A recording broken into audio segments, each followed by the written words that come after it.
a lot of things happened that were good in 2024, and I want to continue that ball rolling in 2025, Right. like continuing to be my own best friend. I think that is one of the most important things, and still figuring out myself, because there's so many different things out there in the world that not everyone has tried yet, or I haven't tried yet. So it's still trying new things, being open to the possibility of change, because change can be scary, but also change can sometimes bring you to places that you could have never have imagined. Oh, So, yeah. I mean, what do you think has been the thing you've learned in 2024 that you want to continue doing in 2025?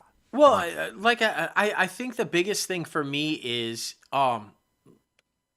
and I was forced to, but slow down.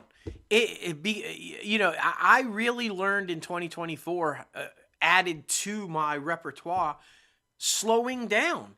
And I think I want to continue that into 2025. It for me, I have like a mantra that I have set for myself for this year, and it's quality over quantity. And that goes into the whole slowing down process. It's not about knocking out as much as you possibly can as fast as you can. It's not always about that. It's about doing the best that you can do, and making sure it's quality and not just pumping stuff out.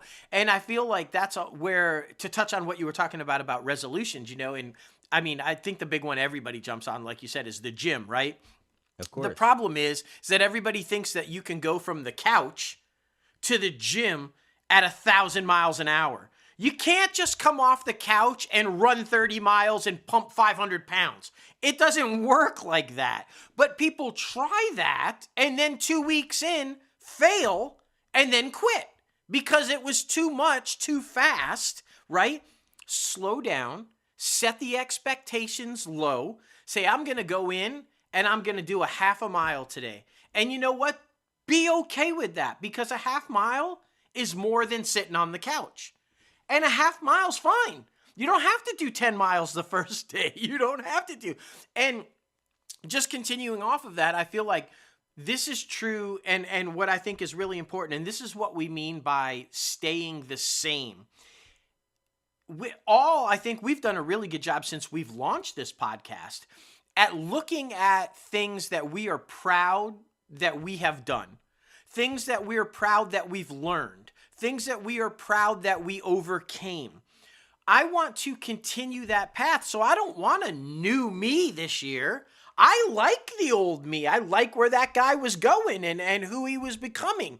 So I want to continue to build on that and continue to build on that progress, and understanding that slowing down and being okay with the small steps that I accomplish, instead of trying to put so much stress and so much anguish on myself to do more than what's needed sometimes. I feel like that's going to be key for me in 2025. I think that was what got me in big trouble in 2024.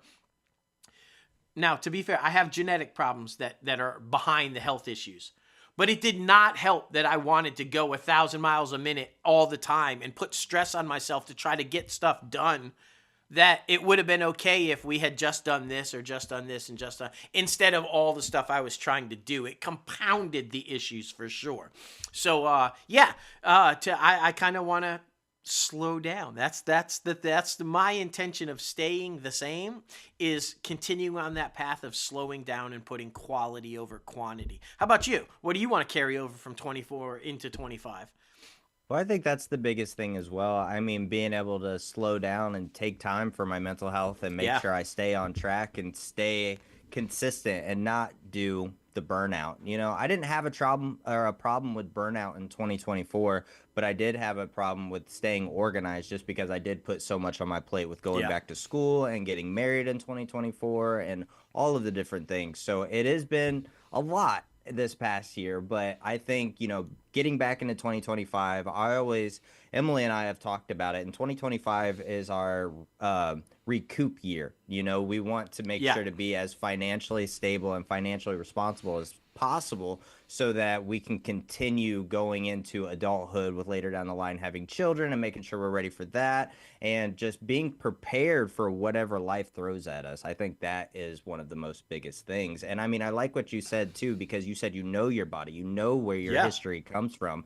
So, I mean, it's interesting to think about how often we set goals for ourselves based on what we think should happen, but not who we actually are.